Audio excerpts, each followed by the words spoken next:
2025년 11월 5일. 와, 한국 증시가 그야말로 격동의 하루를 보냈습니다. 네, 맞습니다. 정말 정신없는 하루였죠. 코스피가 결국 117포인트 넘게, 그러니까 2.85% 급락해서 간신히 4천선을 지켰고요. 네, 코스닥도 24포인트 이상, 한 2.66% 빠지면서 900선에 겨우 턱걸이했죠. 네, 마감 지수만 보면 그런데 사실 장중에는 훨씬 더 상황이 안 좋았습니다. 맞아요. 저도 보면서 깜짝 놀랐는데 코스피가 장중에 6% 넘게 폭락하면서 그 3,800선까지 무너졌었잖아요. 그랬었죠. 코스닥도 5% 이상 급락했었고요. 양 시장 모두에서 매도 사이드카가 발동될 정도였으니까요. 이게 작년 8월 이후 하루 낙폭으로는 가장 컸습니다. 아, 정말요. 그 정도였군요. 시장 충격이 정말 상당했겠네요. 네, 아주 극심한 변동성이었죠. 오늘 저희가 함께 살펴볼 내용이 바로 이 부분입니다. 청취자분들이 보내주신 여러 뉴스 기사, 시장 데이터를 좀 깊게 들여다보면서요. 11월 5일 이 격동적인 하루 뒤에 도대체 어떤 일들이 있었는지 그 맥락과 의미를 한번 파헤쳐보려고 합니다. 좋습니다. 단순히 주가 떨어졌다. 이걸 넘어서 왜 이런 변동성이 나타났는지, 또 시장 참여자들, 외국인이나 개인들은 어떻게 움직였는지, 그리고 이게 결국 우리에게 어떤 의미가 있는지 좀 본질을 탐색해보는 시간이 될 것 같습니다. 네, 아주 중요한 분석이 될 것 같습니다. 이게 단순 조정인지 아니면 뭔가 더 큰 변화의 시작을 알리는 신호인지 단서들을 찾아봐야죠. 그래서 오늘 분석은 크게 보면 먼저 왜 이렇게 급락했는지 그 원인부터 좀 짚어보고요. 특히 미국 증시 영향이나 외국인 매도 같은 것들요. 네, 그게 중요하죠. 그리고 이게 또 특정 섹터, 예를 들면 반도체나 방산주에는 어떤 영향을 줬는지, 특히 레버리지 상품 투자하신 분들 얘기도 좀 해봐야 할 것 같고요. 맞습니다. 그 부분 손실이 컸죠. 마지막으로는 외국인이 막 파는 동안 개인 투자자들, 소위 동학개미는 어떻게 대응했는지, 또 비투 문제나 외환시장 불안 같은 다른 신호들도 함께 종합적으로 좀 살펴보겠습니다. 네, 좋습니다. 그럼 어디서부터 시작해 볼까요? 일단 그날 시장 상황 다시 한번 간단히 짚어주시죠. 장 초반부터 막 하락세가 고샜고 코스피 6%, 코스닥 5% 넘게 급락해서 사이드파까지 발동됐다는 거. 네, 맞습니다. 그런데 정말 흥미로운 지점은 그렇게 폭락하다가 장 후반으로 가면서 상황이 좀 달라졌다는 거예요. 아, 맞아요. 낙폭을 많이 줄였죠. 네. 개인 투자자들이 정말 엄청난 규모로 매수에 나서면서 낙폭을 상당 부분 만회했습니다. 그래서 결국 코스피 4천선, 코스닥 900선을 회복하고 마감했죠. 하루 사이에 정말 롤러코스터를 탄 거죠. 와, 진짜 롤러코스터 장세였네요. 그 자체만으로도 시사하는 바가 큰 것 같습니다. 그렇죠. 그럼 이 격렬한 롤러코스터 어디서부터 시작된 걸까요? 급락의 방아쇠 뭐가 당겼을까요? 기사들 보면 미국 증시 영향을 많이 얘기하던데요. 네, 역시 그게 가장 직접적인 원인이었습니다. 그 전날감 미국 나스닥 지수가 2% 넘게 급락한 게 가장 컸죠. 나스닥이요? 특히 어떤 부분 때문이었나요? 특히 인공지능, AI 관련 주식들 있잖아요. 이쪽을 중심으로 그동안 주가가 너무 많이 오른 거 아니냐, 고평가다, 이런 논란이 계속 있었는데 이게 수면 위로 확 떠오른 겁니다. 일종의 버블 우려죠. 아, AI 버블 우려. 구체적인 사례가 있었나요? 네, 예를 들어서 AI 소프트웨어 기업 중에 팔란티어라는 곳이 있는데 3분기 실적이 예상보다 잘 나왔어요. 그런데도 PER, 그러니까 주가 수익 비율이 200배가 넘는다, 너무 비싸다, 이런 분석이 나오면서 주가가 7% 이상 급락했습니다. 실적이 좋아도 너무 고평가면 빠지는군요. 그렇죠. 또 엔비디아 같은 경우도 미국 백악관에서 최첨단 AI 칩 중국 수출 통제 방침을 다시 한번 확인했다는 소식이 있었고요. 여기에 더해서 영화 빅쇼트의 실제 모델로 유명한 투자자 마이클 버리가 엔비디아 주가 하락에 베팅했다, 즉 공매도했다는 소식까지 나오면서 4% 가까이 하락했죠. 마이클 머리까지. 분위기가 안 좋았네요. 네, 테슬라도 주요 주주가 CEO 보상안에 반대한다는 소식 같은 것 때문에 5% 넘게 빠졌고요. 이렇게 핵심 기술주들이 다 같이 하락하니까 투자 심리가 그냥 얼어붙어 버린 거죠. 이게 단순히 개별 기업 문제만도 아니었다고요. 월가 거물들도 경고를 했다면서요. 맞습니다. 골드만삭스 CEO가 앞으로 한 10에서 20% 정도 추가 조정이 올 수도 있다, 이렇게 얘기를 했고요. 모건 스탠리 CEO 같은 다른 투자은행 수장들도 비슷한 맥락의 경고를 내놨습니다. 모렌 버핏도요? 네, 워렌 버핏의 버크셔 해스웨이가 역대 최대 규모의 현금을 보유하고 있다는 사실 자체도 시장의 큰 손들이 얼마나 지금 신중하게 시장을 보고 있는지 보여주는 거죠. 이런 글로벌 기술주 센티먼트 악화랑 거물들의 경고가 같이 작용한 겁니다. 그런 글로벌 분위기가 결국 국내 시장에 직접적인 영향을 미쳤군요. 특히 외국인들 움직임이 심상치 않았다고요. 네, 그게 이제 두 번째 핵심 요인입니다.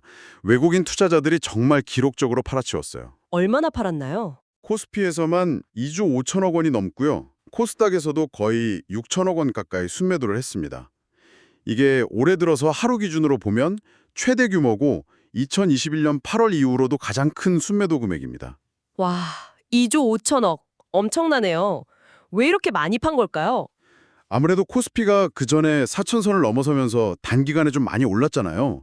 그런 상황에서 미국 기술주 불안감까지 딱 겹치니까 외국인들이 이때다 하고 차익 실현에 나선 걸로 보입니다.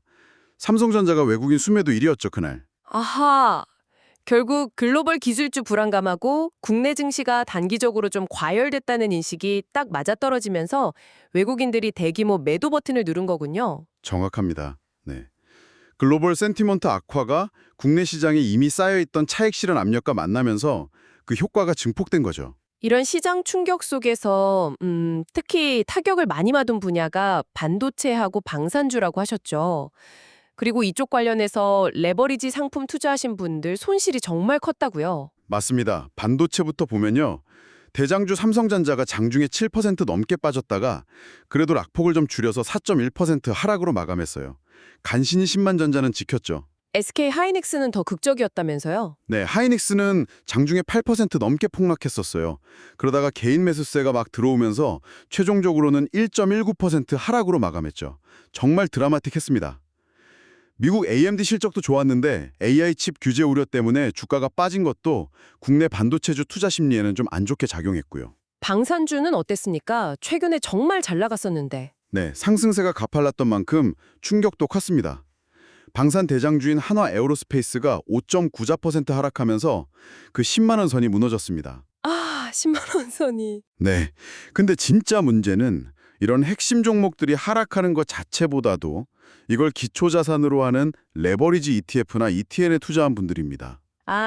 레버리지, 기초지수 움직임의 2배, 3배 이렇게 추종하는 상품들이죠? 맞습니다. 그러니까 하락폭도 그만큼 커지는 거죠. 예를 들어서 코덱스 K방산 10 레버리지라는 ETF가 있는데 이게 하루 만에 14% 넘게 빠졌어요. 14%요? 하루 만에요? 네. 타이거 반도지 탑10 레버리지 ETF도 7% 이상 하락하면서 거래량이 엄청나게 늘었고요. 다른 비슷한 방산, 반도체 레버리지 상품들도 대부분 6%에서 14%대 이렇게 큰 손실을 기록했습니다. 이게 상승장에서는 수익을 확 늘려주지만 하락장에서는 손실을 키우는 레버리지 투자의 양면성이 그대로 드러난 거죠. 정말 양날의 검이네요. 그런데 이렇게 외국인은 기록적으로 팔고 레버리지 투자자들은 막 손실 보고 있는데 개인 투자자들은 또 정반대로 움직였다는 게 참 흥미롭습니다. 동학개미가 다시 한번 증시 방어에 나섰다 이런 분석도 있던데요. 네, 아주 중요한 포인트입니다. 외국인이 코스피에서 2조 5천억 원 넘게 팔아치웠다고 했잖아요. 네. 그 물량을 개인이 무려 2조 2천억 원 넘게 순매수하면서 받아냈습니다. 와, 거의 다 받아낸 거네요. 그렇죠. 전날에도 개인이 2조 7천억 원 넘게 순매수했거든요. 그러니까 이틀 동안 거의 5조 원에 달하는 개인 자금이 시장으로 들어온 겁니다. 5조 원, 대단하네요. 특히 어떤 종목을 많이 샀나요? SK 하이닉스에 대한 매수세가 아주 두드러졌습니다. 최근 7거래일 동안 개인이 하이닉스만 3조 원 이상 순매수했어요. 3조 원이요. 하이닉스 하나만. 네, 많은 개인 투자자들이 이번 급락을 싸게 살 기회다 이렇게 판단하고 아주 공격적으로 베팅한 걸로 보입니다. 와, 외국 기관하고 개인 투자자 시각이 이렇게 극명하게 엇갈리네요. 그런데 이런 엄청난 개인 매수세 뒤에는 비투, 즉 빚내서 투자하는 것에 대한 우려도 같이 커지고 있다고요. 그렇습니다. 바로 그 점이 시장의 또 다른 불안 요인으로 지목되고 있습니다. 비투, 구체적으로 상황이 어떤가요? 개인 투자자들이 주식 사려고 증권사에서 돈 빌리는 거 있잖아요. 신용거래 용자. 그 잔고가 11월 3일 기준으로 25조 4천억 원을 넘어섰습니다. 25조? 역대 최고 수준인가요? 역대 최고치가 25조 6천억 원 정도였으니까 거의 근접한 수준이죠. 그리고 제때 갚지 못한 외산거래 금액, 즉 위탁매매 미수금도 1조 원이 넘어서 이것도 역대 최고 수준이고요. 비투가 많으면 아무래도 주가가 더 떨어졌을 때 문제가 커지잖아요. 그 반대 매매 위험 때문에요. 정확합니다. 담보로 잡힌 주식 가치가 일정 비율 밑으로 떨어지면 증권사가 손실을 막으려고 그냥 강제로 주식을 팔아버리잖아요. 그게 반대 매매인데 네. 5일처럼 삼성전자나 SK 하이닉스 같이 개인들이 신용으로 많이 산 종목들이 장중에 급락하면 이 반대 매매 위험이 확 커지는 거죠. 실제로 일부 반대 매매가 나가기도 했고요. 이런 위험 때문에 일부 증권사에서는 아예 신규 신용 대출을 중단하는 방안까지 검토하고 있다는 얘기도 나옵니다. 리스크 관리에 들어간 거죠. 아, 증권사들도 좀 조심스러워 하는군요. 이런 와중에 금융당국 관계자 발언이 또 논란이 됐다고요? 네, 좀 민감한 시기에 그런 발언이 나와서 주목을 받았는데요. 금융위원회 부위원장이 라디오 인터뷰에서 B2도 레버리지 투자의 일종으로 볼 수 있다. 뭐 이런 취지의 발언을 했습니다. B2도 레버리지 투자다. 네, 이게 뭐 시장을 좀 부양하려는 의지로 해석될 수도 있겠지만 다른 한편에서는 자칫 과도한 빚내서 투자를 부추기는 거 아니냐 이런 비판도 같이 나왔습니다. 저희가 어떤 입장을 지지하는 건 아니고요. 이런 논란 자체가 당시 시장의 복잡한 상황과 정책 당국의 어떤 딜레마를 보여주는 사례라고 할 수 있겠습니다. 그렇군요. 주식시장뿐만 아니라 외환시장도 그날 굉장히 불안했죠. 원달러 환율이 크게 올랐다고요. 네, 주식시장 불안감이 외환시장으로 그대로 옮겨갔습니다. 원달러 환율이 장중에 1,450원 거의 근처, 1,449.5원까지 치솟았어요. 이게 약 7개월 만에 최고치였습니다. 1,450원 근처. 상당히 높네요. 외환 당국에서 개입 같은 건 없었나요? 구두 개입은 있었습니다. 면밀히 주시하고 있다, 뭐 이런 식의 경고성 발언을 내놨는데 그럼에도 불구하고 상승세가 쉽게 꺾이지 않았죠.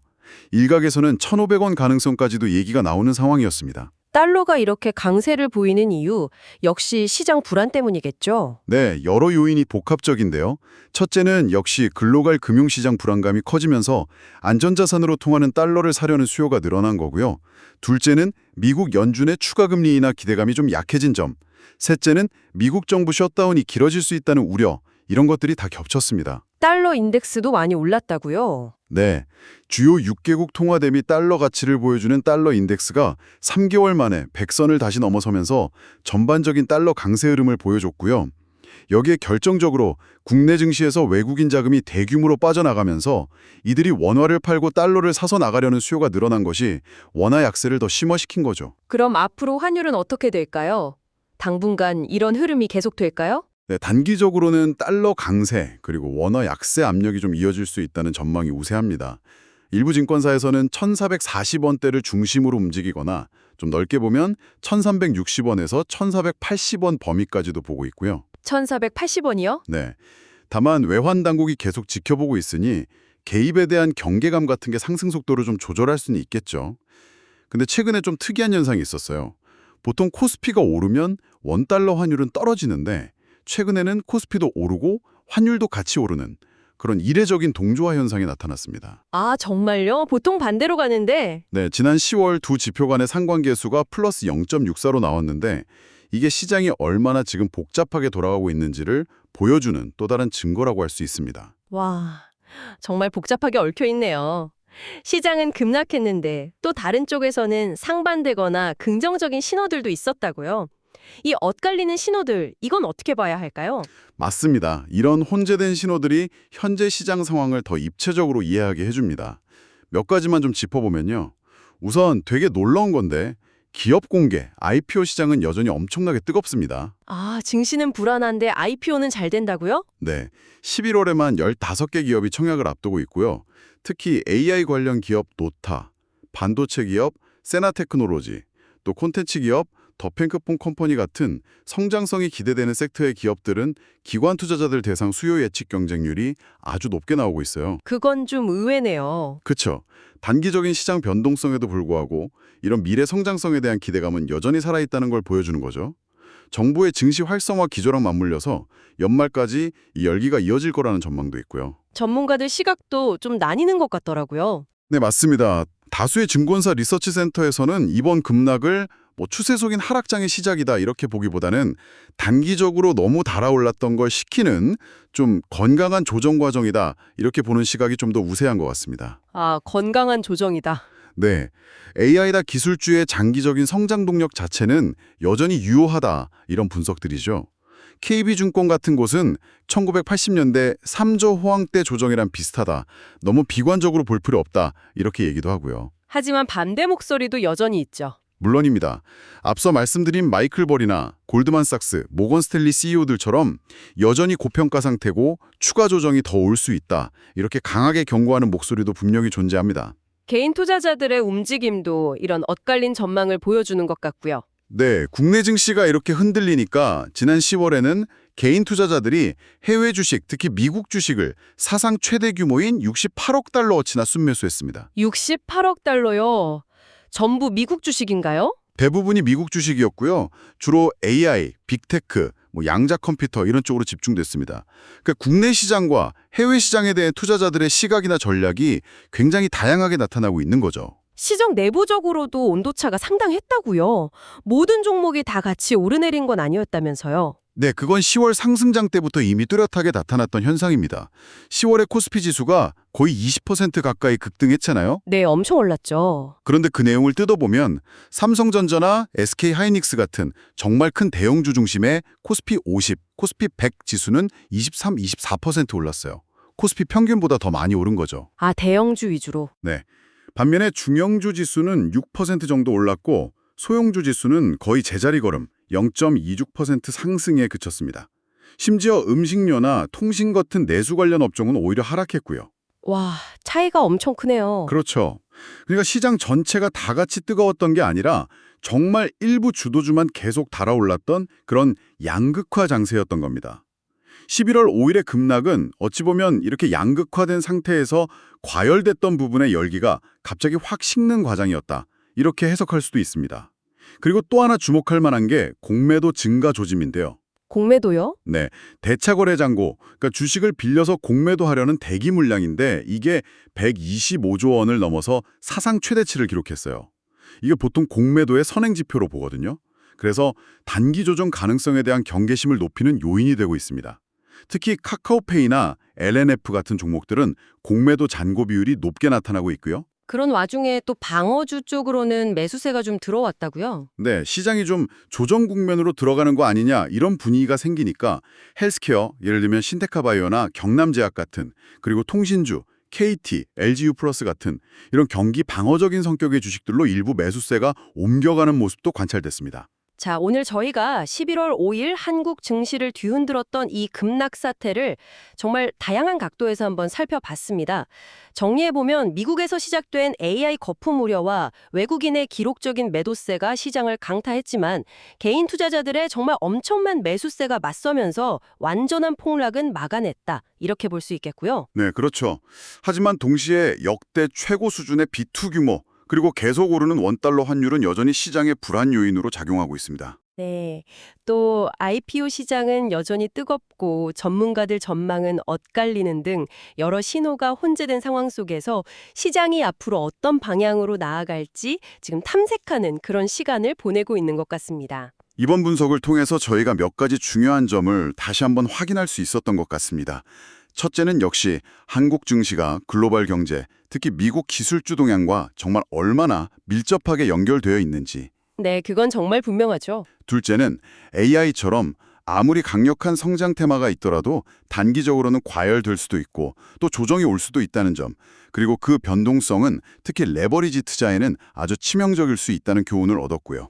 네, 레버리지는 정말 조심해야겠네요. 셋째는 외국인과 개인, 이 두 거대한 투자 주체의 시각이 얼마나 다를 수 있는지, 그리고 그들의 힘겨루기가 단기적인 시장 방향을 결정하는데 얼마나 중요한 변수인지 다시 한번 확인했습니다. 이런 복잡한 요인들을 종합적으로 고려하는 시각이 필요한 거죠. 네, 정말 그런 것 같습니다. 오늘 저희가 살펴본 수많은 데이터와 분석들 넘어요. 마지막으로 청취자분들께 한 가지 좀 흥미로운 질문을 던지면서 마무리해볼까 합니다. 어떤 질문인가요? 최근에요, SK나 LG화학 같은 우리나라 대기업들이 주가 수익 스와프, 영어로는 PRS라고 하죠. 이걸 통해서 조단위 자금을 조달하고 있다는 사실이 좀 알려졌습니다. 아, PRS요. 네, 들어본 것 같습니다. 이게 좀 생소할 수 있는데 회계 장부상으로는 부채로 잡히지 않으면서 실질적으로는 증권사에서 거액의 돈을 빌리는 것과 비슷한 효과를 내는 방식이라고 해요. 부채가 아닌데 돈을 빌린다. 약간 숨겨진 빚 같은 느낌이네요. 그렇죠. 보이지 않는 빚이라고 할 수 있는데 실제로 이 PLS 금액을 만약 부채로 잡는다면 해당 기업들의 부채 비율이 평균적으로 24%포인트나 급증한다는 분석도 있습니다. 24%포인트나요? 와, 상당한데요? 네. 그래서 오늘 저희가 던지고 싶은 질문은 이겁니다. 우리가 매일매일 주가가 얼마나 오르고 내리는지, 외국인이 얼마나 사고 파는지, 이런 눈에 보이는 지표에만 집중하고 있는 동안에요. 어쩌면 이렇게 재무제표 주석 같은 곳에 숨어 있는 보이지 않는 빚들이 장기적으로 봤을 때 우리 경제 전체나 또 여러분의 투자 환경에 더 큰 구조적인 위험으로 작용할 가능성은 없을까요? 아, 정말 중요한 질문이네요. 단기적인 시장 변동성 너머의 구조적인 리스크에 대한 고민이군요. 네, 이것이 오늘 저희가 여러분과 함께 고민해보고 싶은 질문입니다. 한번 깊이 생각해 보실 만한 문제가 아닐까 싶습니다.